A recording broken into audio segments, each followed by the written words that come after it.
last 10 years at Atlas Network, we have honored my late colleague Leonard Liggio with a lecture on classical liberalism's foundational ideas. I'm going to do a quick plug, because I'm really proud of this book that compiles a decade's worth of Liggio lectures, which you can get at the Atlas booth there in the exhibition hall. This year, we've decided that we're going to accomplish the goal of the Liggio lecture program in a different way.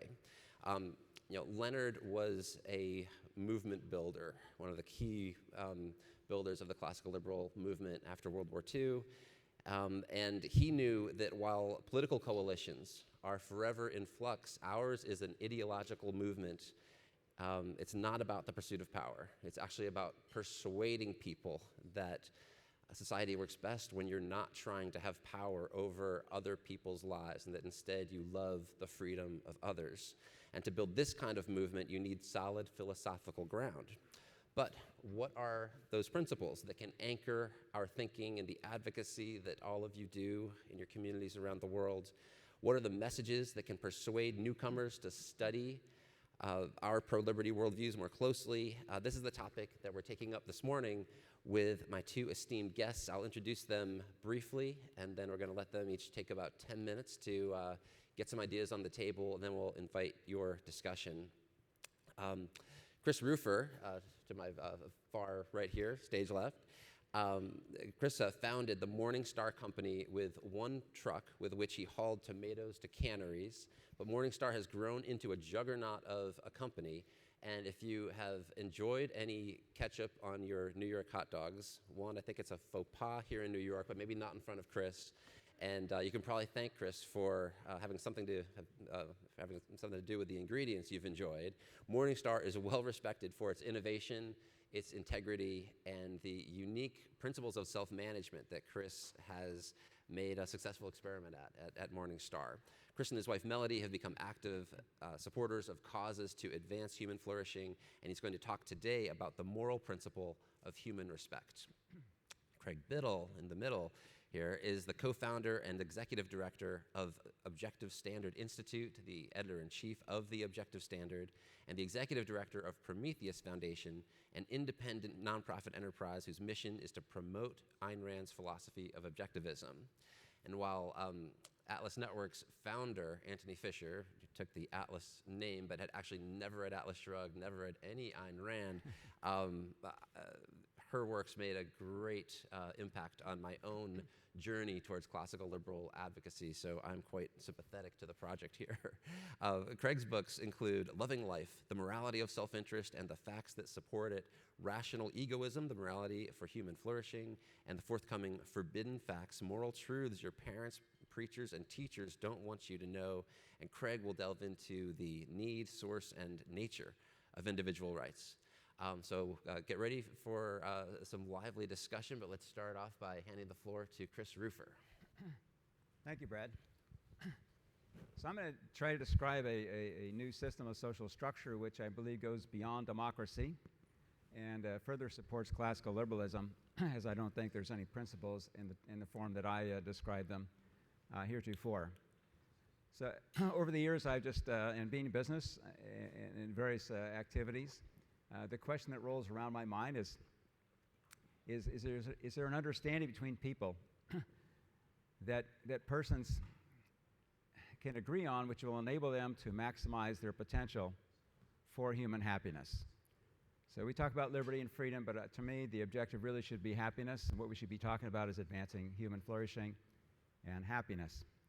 So in direct human interaction, it's interesting that people get along pretty well. I mean, why did you walk into this room? Why are you comfortable walking in this room with a bunch of other people? What's that understanding that maybe you don't think of objectively, but what is that fundamental understanding? I was in Amsterdam, and my wife and I at a cafe, and about 50 feet away there was an intersection of bicycles. Must have been a four-way intersection, and 5 or 10 seconds, bikes are coming this way. There's no signs, there's no signals, there's no marks on the street, and yet somehow people figured out how this works and how they can get through. Not too many people were stopping either. So it was quite interesting how that all works and how people interact, what's fundamental understanding between people that allow them to get along well. And then there's other systems. There's large social systems, and we call them dictatorships, feudalism, socialism, and democracy. And why are they so controversial? Churchill said something to the effect that democracies are messy, but everything else, all the other systems are worse. So he leaves open the question that perhaps there's something better. So maybe we'll see what that might be. First is concept of a principle, and just the word principle. And when people use the term principles constantly, especially in our movement. Let me break it into two concepts. They're similar but distinctly different. So you have personal principles, and then there's natural principles. So personal principles are such that I saw Nick Gillespie, if he's here or not, but he always wears black. His principle on clothing is black. And you've got other people with various principles on how they eat, vegetarian, vegans. They have their principles. You have principles on how we run our organizations, our businesses. We're going to answer complaints within 24 hours. We're going to answer the phone within 3 rings. There are certain principles and many principles which ground your personal lives. The key thing here, though, is that they're personal principles. You can change those principles. You can change them. Nick were to walk in with a white suit or a blue suit, I'd be shocked, but he could change them. That's distinctive from what I call a natural principle. So natural principles are those which they're embedded in nature, in our physical world, and there's some principles that are embedded in, I believe, human nature. But the principles, natural principles, are relationships that you find in nature such that if A, then B. Always. Through all time and all space, they relate. Exactly. Gravity is a perfect example. And Isaac Newton came up with his concepts of gravity. It's quite some time ago. Very simple, though. You've got two masses. You multiply the mass of these 2 objects, and you divide by the square of the distance between them, 10 miles, zillions of miles, and you get a number, and that's the attraction between these 2 bodies. And that's true through all of the universe and everything we experience here on Earth. You can't change something that you can see as a natural principle.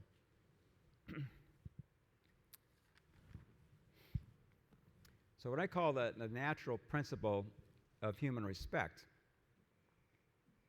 is based on an objective reality of human nature. So there's 3 axioms which I use, and we learn these in the sandbox when we're quite young, so they're not complicated, but there's some particular nuance about them that I don't think's been recognized. So there's 3. So first is that I believe that the fundamental mission of people is to be happy. All sentient beings, dogs, us, we'd prefer to have more pleasure and less pain. We want to be happy. We want to call it flourishing, call it well-being, call it living your values. So I summarize it in happiness. So that people want to be happy, and it's universal. Second, relative to social interaction, whenever people experience physical harm, violence, the happiness goes down. So I prefer having these discussions one-on-one or with Socratic discussions with folks and discuss that. So I'll ask, well, can you envision your happiness going up when you experience violence against your body? And I haven't had anybody say yes, but smart people which are in this room come up with all kinds of ideas, so there's a few ideas here and there, but bottom line is really, do you want to get punched in the face? Is that happiness, your happiness going to go up or down? So it's going to go down. Every time. So thirdly, when people's property is taken, their happiness goes down. So ask yourself, you walk out, you drove here in a car, you go out, your car's gone, no explanation, your happiness go up, or does it go down? You put your purse down, you go somewhere and it's gone. Does your happiness go up or does it go down? So it always goes down. So from these three things, I see a relationship that forms what I call a principle that we find in human nature. That whenever one experiences violence against them or theft of their property, happiness goes down. So happiness is always going to go down when we experience violence or theft. So that's what I call a natural principle. You find that's embedded in human nature, and you can't get out of it. And if some city councils want to outlaw fog, it doesn't work. When you've got a mechanical system where you say, well, water's just going to go uphill, it doesn't work. Same thing here. Whenever people experience violence or theft, happiness goes down. So the corollary of that, it's a moral principle then, is and morals are just a system of a description of how you're going to act. So your moral system would be that recognizing that I want to be happy and I want others to be happy, then I'm not going to violate other people, their bodies, or their property. So changing gears, what is a state? So a state is defined as a geographical area in which certain people have the quote, authority to use physical force. Governments are instituted to administer a state, and politics is simply a system which describes how you gain that power. So it's either you're a king, well, it's the oldest son or oldest child gets to be king next. There's a system there, that's politics. And in democracy, we have votes on who's going to have that power. But all government laws are backed up with guns. In essence, it's violence and theft.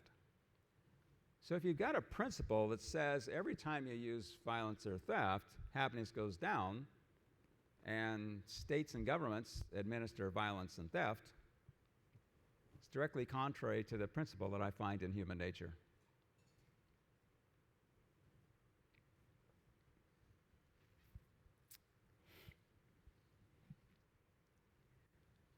So I resolved to what I consider a philosophy of human respect,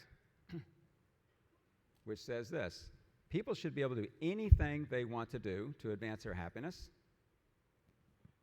but bounded by that moral principle of human respect, not violating other people's bodies or stealing their property. That, in essence, is then a system of governance. And I think a system of governance which would maximize human happiness.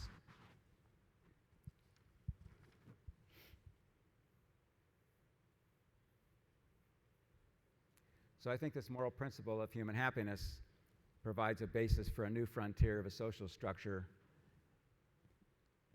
a new social structure of better governance. That's all. Thank you. Fantastic. Thank you, Chris.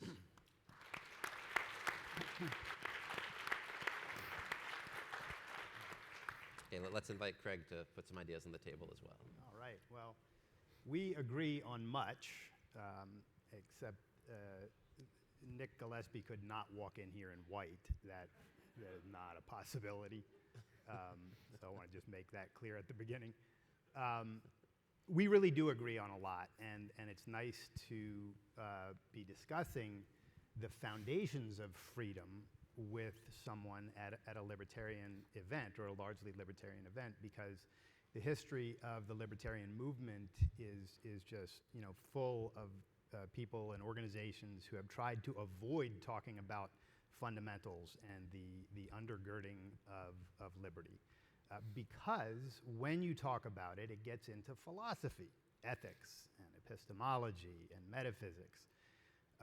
And that stuff is controversial because people have very, very big disagreements about that, based largely on religion or on adherence to collectivism, and the like. And so it's very easy to stay at the level of, well, let's just, if you're for liberty, we'll say liberty, rah, rah, and that will be our mantra. So I love that we're talking about the fundamentals here. I also agree with Chris that flourishing, the pursuit of happiness, is really the ultimate goal here. We want to live happy lives. And so I don't disagree that we want flourishing. I regard freedom and flourishing as the two master values in effect. Things that people, unless you have psychological problems and you don't want to flourish, and that can happen, but that's a real psychological issue. If you're psychologically healthy, you want to be happy. You want to live a good life.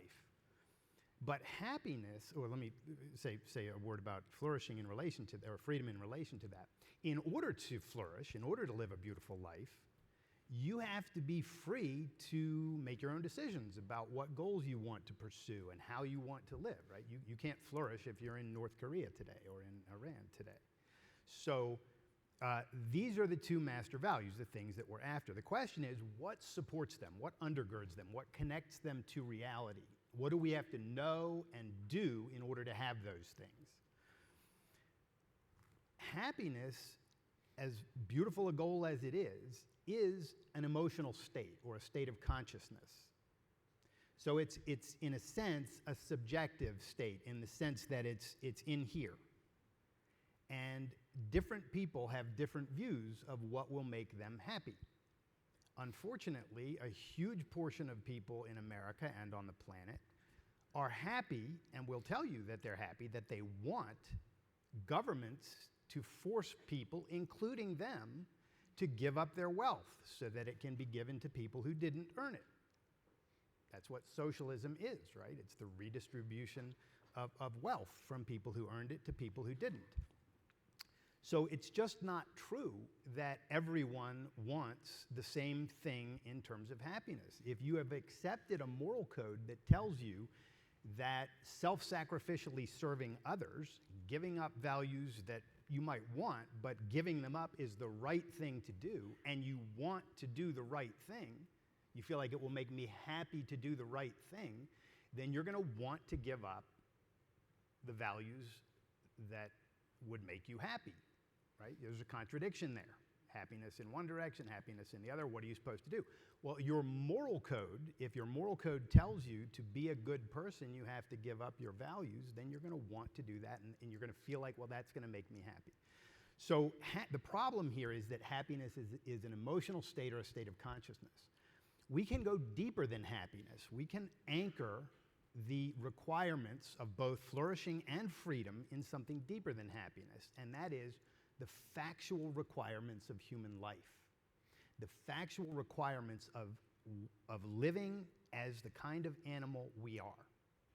What kind of animal are human beings? Well, as Aristotle noted, we're rational animals. We live by means of reason. We have a rational faculty. It's how we figure out what things are, how we can put them together to build things, how we can create the values on which our life depends. That's what it means that we're rational animals, that we have this faculty. It doesn't mean people are rational all the time. Clearly that's not the case if you look around the world. But it is the fundamental characteristics that makes us what we are, and it is our basic means of living, our rational faculty. And if we put these two things together, living, the thing that we want to do, and the achievement of happiness, that, in my view, is what the concept of flourishing captures. Flourishing is living a beautiful life, but living is the first thing there. We're living a happy life, but living is the first thing. So if we focus on what are the factual requirements of human life, then we can see that reason, this essential characteristic that we have, is our means of doing that thing. It's our means of remaining alive, pursuing the values we need in order to live, and achieving happiness. It's the fundamental for both of those things. If we take all of this and pull it together, we can see that the right way to live is to use your rational faculty, figure out what's true, decide on what values will factually serve your life and help you to live and achieve your values so that you can be happy. Happiness is the state of consciousness that arises from the achievement of your life-serving values. It can't be the state of consciousness that arrives from the achievement of life-destroying values, because if you go after life-destroying values, you just die. You're not happy anymore. So that's the relationship of properly defined happiness to life. But life is more fundamental because it's not a feeling, it's a fact. It's not just a state of consciousness, it's a state of being. It's an existential condition. You're either alive or you're dead. So, if we want to anchor the principle of individual rights, which I think is really the thing that when Chris talks about respect, he's not talking about respecting people, or I don't think he is. Maybe we can have that in the Q&A. But it doesn't make sense to say we should respect people, because some people don't deserve respect. There are some people who are horrible.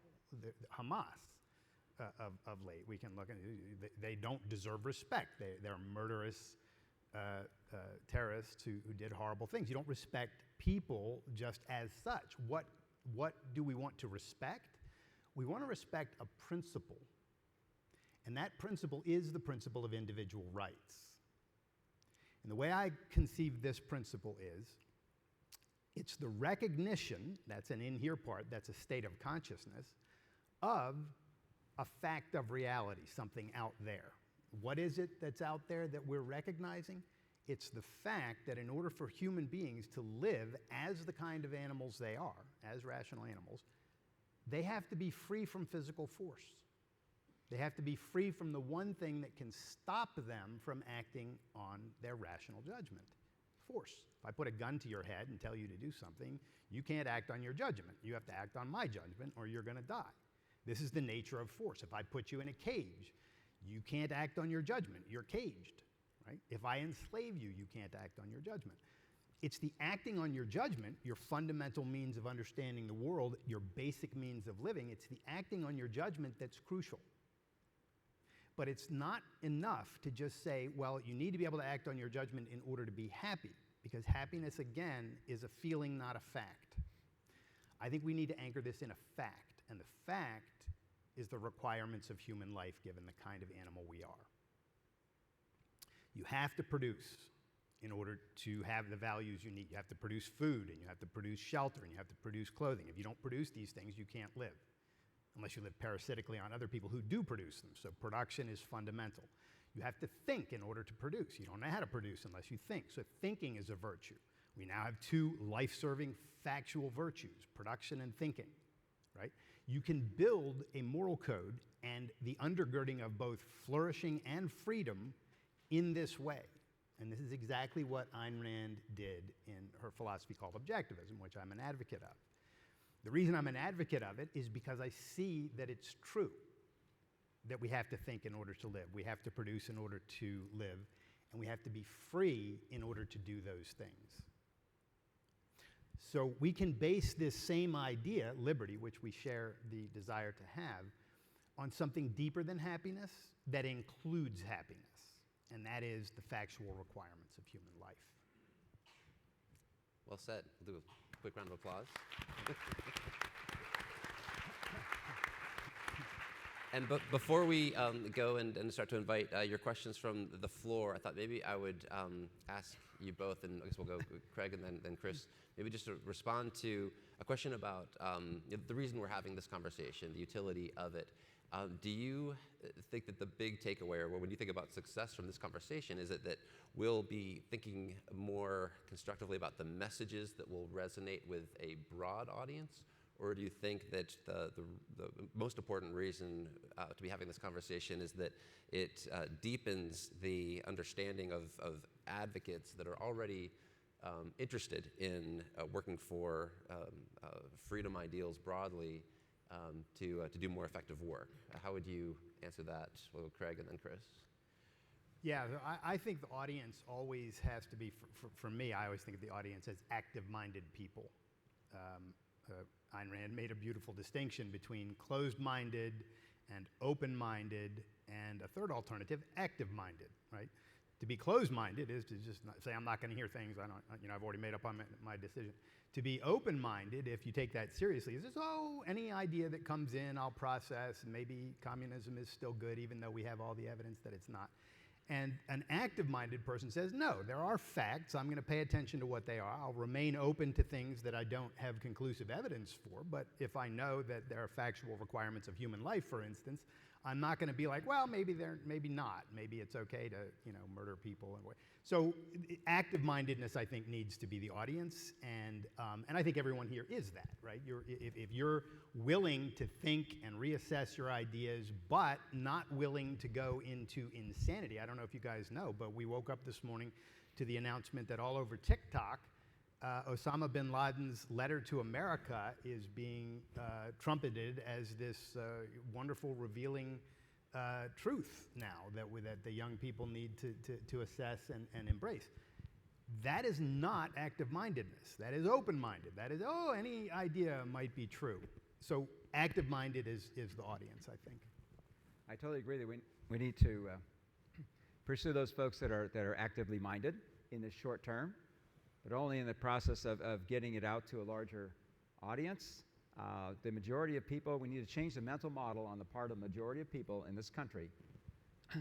I believe the concept of government is not so much the buildings and the laws and the politicians, but it's a mindset in America and virtually around the world of 99+% of the people that coercion's okay.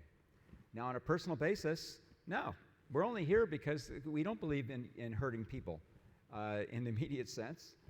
But democracy is, in essence, a system whereby we are voting for a person who says, I'm going to steal from other people, or I'm going to use the force of government, physical force, to prevent people from gays from marrying or for people using drugs.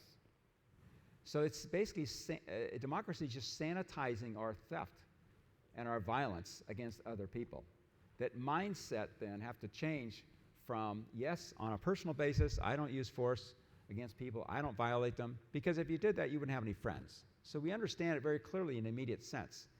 But I think the idea has to get throughout a broad sense. A majority or a significant portion of the culture needs to have the same mindset that we don't have slavery today. Well, we don't want slavery either from the sense of just voting for somebody who says they're going to do something and pass a law, then some sheriff is going to basically use force against you.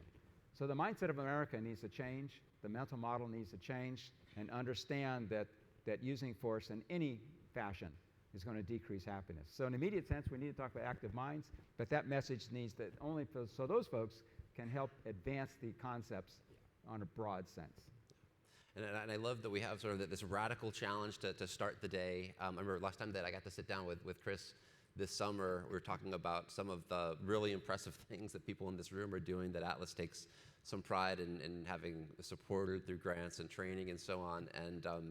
And my recollection is that Chris was admiring those, but saying, but you know what, Brad? Like sometimes it feels like you guys are fixing windows on homes that have completely unstable foundations. Can we think more deeply about how do we stabilize the foundations of what's being built so that you aren't always repairing things that are sort of downstream of this initial moral challenge? And that's a big project. So it'll be interesting to see how people in this room are reacting and the questions that you have.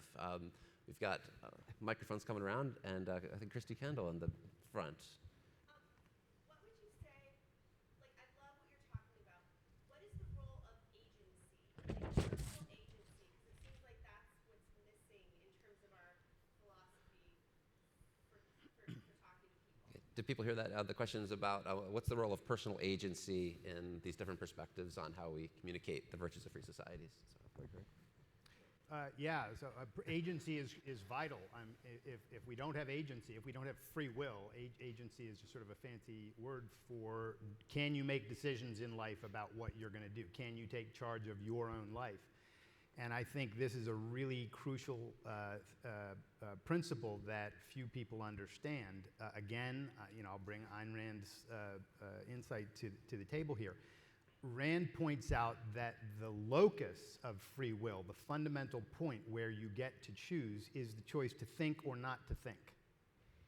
You can exert mental effort or not exert mental effort. You can exert full mental effort or some degree less than full. That's the range. That's how it works. And we can all introspect and see that this is true. You can perk up and say, I'm going to listen and try to analyze this and see whether this thing makes sense, which you're doing right now. You're asking yourself, is this guy making sense? That's thinking. Or you can back that off and say, I'm going to daydream and do whatever. So that's our agency right there. And once we understand that, it ties right into my earlier point about reason being our basic means of living and our only means of knowledge, right? That's what we have to look at reality and think and conceptualize what we see in order to know what's true. And we have the choice to do that or not to do it. The fundamental life-serving virtue then is to do that, is to think. Thinking, using reason is fundamentally the thing that we have to do. And the fundamental thing that can stop you from acting on your thinking is force. That's why force has to be eliminated from social relationships. And that's the whole purpose of government. I'll stop there, but I do want to say a word later, if we can, about democracy, as you brought that up, but we can do that later. Okay. Do you want to add to that, or should I take another question? So the great views our agency, we're human. Good morning. It seems like the fight that we're in, we're constantly talking about size of government. The folks on the left want more, the folks on the right want left, and we want less. And our side, if you will, is focused on the phrase I've heard quite a bit at this session, limited government. Is that the right phrase we should be talking about, limited government? Because it seems to make no sense. Maybe you have other thoughts about what we should be saying instead. Well, for me, limited government is limited coercion. So who here wants limited coercion? Just a little bit of coercion. So one out of every 10 interactions you have with a human being involves violence. That's okay. So I can't see how that works. And who's going to decide what's limited? Who's deciding what's limited? So you get limited. Now it's a right or might over right. Who has the strongest guns? Who's bigger? Is going to decide what is limited. We're going to limit it to what? So I don't see how that works at all. It's not a principled approach. Yeah, if we're going to talk about limited government, you have to say limited. What are we limiting? And on one level, you can think of it, well, the proper thing to limit is the use of force, but force also does need to be used sometimes, because if you get attacked, you need to defend yourself or you get killed, right? So limiting force is not sufficient for understanding what we need to limit. What government properly needs to do is ban physical force from social relationships, and in doing so, what the government does is it enables people to act on their judgment, their basic means of living. I go back to the fundamental here. This is why, by the way, democracy is not really the proper goal here, and it's not what the American founders advocated or intended. In fact, they spoke out vociferously against democracy. Democracy traditionally means majority rule. Right? The people rule. But that's not a proper model. What we need, and what America was set up to be, is a constitutional republic with a democratic process of electing your representatives. But the thing that the government is supposed to do is protect rights. The right to life, liberty, and the pursuit of happiness, as the founders put it in the Declaration. That's the fundamental. That's what governments are brought into existence to protect. Governments don't give us rights. The rights pre-exist government, and the purpose of government is to protect those rights. So the thing that I think what we need here is we need to think in terms of the one fundamental thing that government should do, and that is ban force and use retaliatory force only against those who initiate its use, and thereby leave people completely free to act on their own judgment and thus live as human beings. Produce, trade, enjoy each other, all voluntarily, until somebody pulls out a gun and then the government comes in and says, no, you can't do that. Guns are not permitted in human relationships. Now, this isn't to say, I'm not against the Second Amendment here. This isn't to say you shouldn't be able to have a gun, but you can't initiate physical force against people. That's the thing that has to be stopped. So limit government, yes, and I think it's fine to use the phrase limited government, but specify what you're limiting. The government may use force only in retaliation. Well, government's a concept. It doesn't walk or talk, so it can't do anything. So it's just it's a thought process. And you talk about democracy, notice democracy is democracy. It's not demosocracy. So what's that mean? So true democracy is one person ruling themselves. That's self-government. So really, democracy is singular, if you think about it linguistically. Wow. It's not the people, demosocracy. And if you're going to think Anyway, of it just a that point. way, I like it's fine. The problem is that I don't think that it's frequently thought of that way. So, We have a question here from John. Morning. Thanks for an interesting discussion. It seems in some ways that the discussion you're talking about, it reminds me of Abraham Maslow's hierarchy of needs. There's happiness, and then there's the basic human needs. And one of the challenges I often find in trying to argue in favor of smaller government, because I work in the practical world, and individual liberty and free markets, is that we are really good at talking about happiness and principles, and then the other side comes in and promises that ground floor of bread, of safety, of security, and that we find it very difficult to explain to them not just how you can be happy, but also how you're going to be fed and safe. And history shows us that human beings will happily not worry about happiness as long as somebody promises them bread, from the Roman emperors through Mao on down, or that Putin's contract essentially with his people is, I will keep chaos away. Strong president, strong country was his last campaign slogan. How do we take what you're talking about and sell that to people, not just that we are going to help you be happy, but we are also, our way is a better way of being safe, of being fed, of being prosperous at the local family, I have enough money to make sure my kids have new shoes type level. There's very practical things that people have proven that they will give up principles in order to receive from a government that promises them. Great question. Who wants to field it? We've got to talk, we've got to persuade. We're here saying we're not going to use force, so what else can you do to change people's actions? You can persuade. So we've got to talk, we've got to use the best messages we can. I think there are messages that are better than what we're using. While you properly understand individualism, great. We properly understand selfishness, great. But maybe changing some of our language. For me, we're not having the number of females and quote, liberal progressive mindsets in our movement. And why are we associated with, quote, the right? I think it should be associated, frankly, with not the middle, but we should be attracted to everybody. And respecting people. Okay? To the degree we respect other folks, and I don't care to respect, but to deal with the Hamas folks, but at least you respect their bodies and respect their property, we're going to be better off. How do you do it? We've got to have better messaging. But I think your freedom is dependent on other people. It's not inherent in ourselves. We aren't born free, and our freedom is not inside of us. Rights, it's okay. The concept is fine, rights.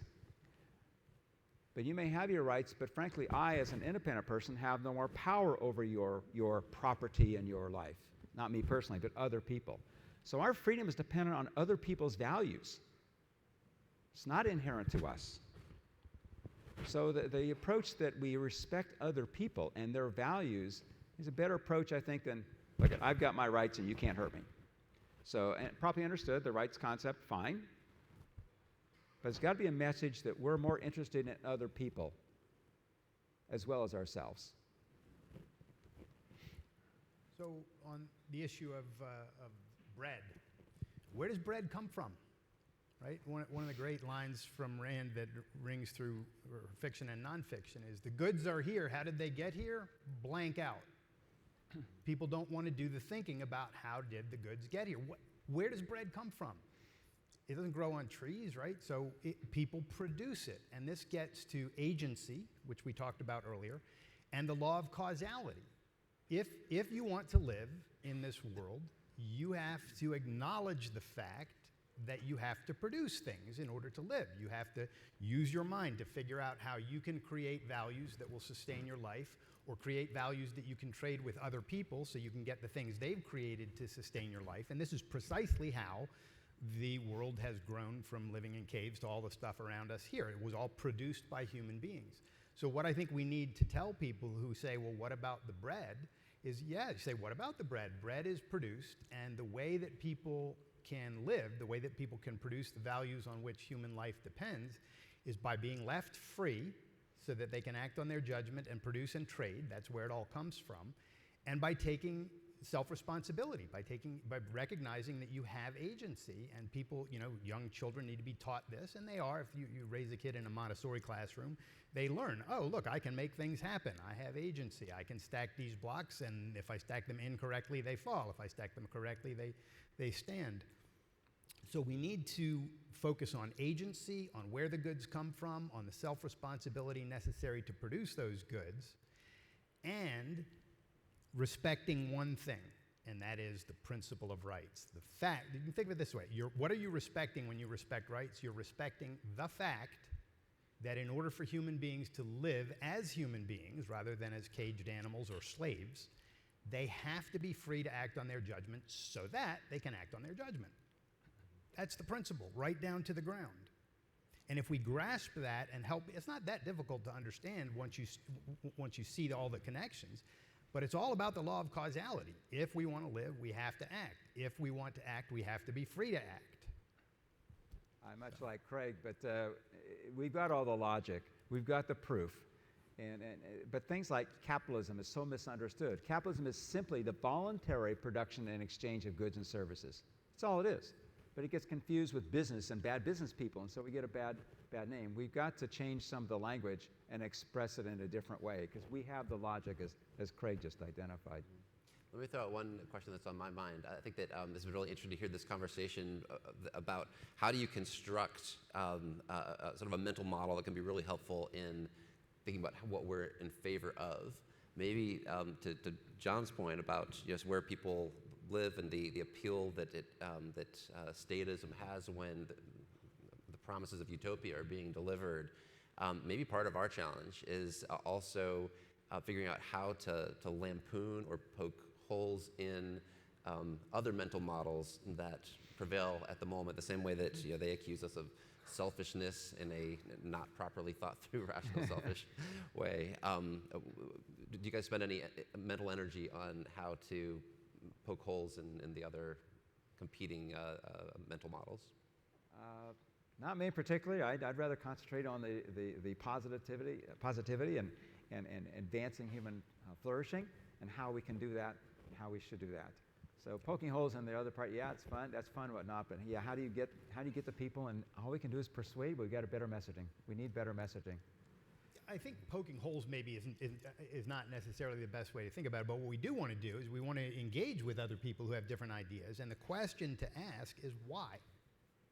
When they say, well, we need to redistribute wealth so that people can have bread. Well, why? Bread, you don't get bread by redistributing wealth. You get bread by somebody using agency to produce bread, right? So ask the question why. One of Ayn Rand points out that to go to something really controversial, people who embrace altruism, the idea that being moral means self-sacrificially serving others. So self-sacrifice is the good. That's the standard of moral value. And Rand says, what can obliterate that idea? The question why. Why is self-sacrifice the good? What facts of reality give rise to the need of self-sacrifice? We don't need to sacrifice in order to live. You don't need to sacrifice yourself to others, and you don't need to sacrifice others to yourself. Human sacrifice as such can be taken off the table, and if you start asking the question why, when people bring up the alleged virtue of sacrifice, you will see that there is nothing to support it. There are no facts that give rise to the need of this thing. It's just a floating abstraction that doesn't have any reality or connection to reality. So ask the question why about redistribution of wealth, sacrifice, all of the things that are causing problems in this world, and you'll find that there is nothing connecting them to reality.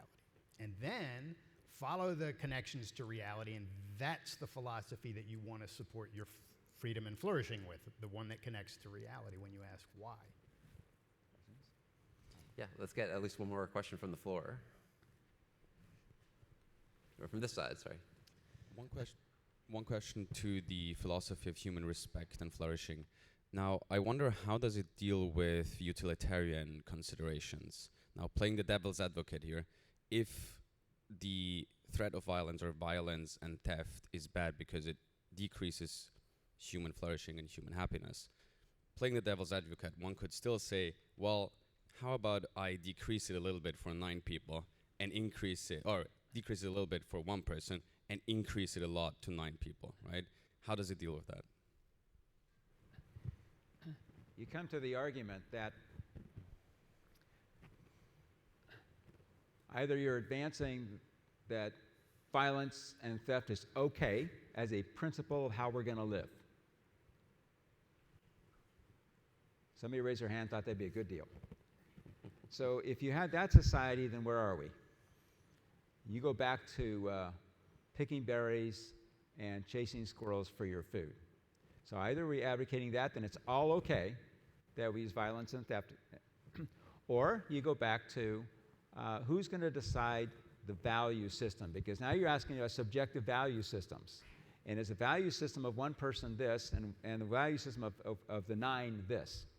So who's going to make that judgment on which one is better? So now you're back to the person who has the most might versus what's right. So we're trying to discover a social system and an understanding between people on what would maximize happiness for one and all. And that's that voluntary cooperation and agreeing, coming to an understanding, a mental model that I'm not going to use physical force nor violence against anybody in any aspect of my life. Not only just personally, one-on-one, nor through some system of government or some other system. I'm just not going to do it. And that'll maximize human happiness. But it's a good question, and I'm trying to write a book, and it's tough, but that question right there, I spent some time on. I asked the question, is a dollar worth more to the rich person or a poor person? Well, it's worth more to the poor person. Frankly, you walk through it, and no, I don't think so. I'd like to say a word on that, too. I think there's a really important distinction that needs to be made when we start talking about, well, what if this group feels like they'll be better off if we do this, and this group will be worse off. We're talking about groups there, and what we need to talk about is not groups, but individuals. And this distinction I want to make is between individualism and collectivism. Collectivism is the idea that the fundamental unit of moral concern is the group. And therefore, every individual is just a member of that group and can be expended, if necessary, to serve the group.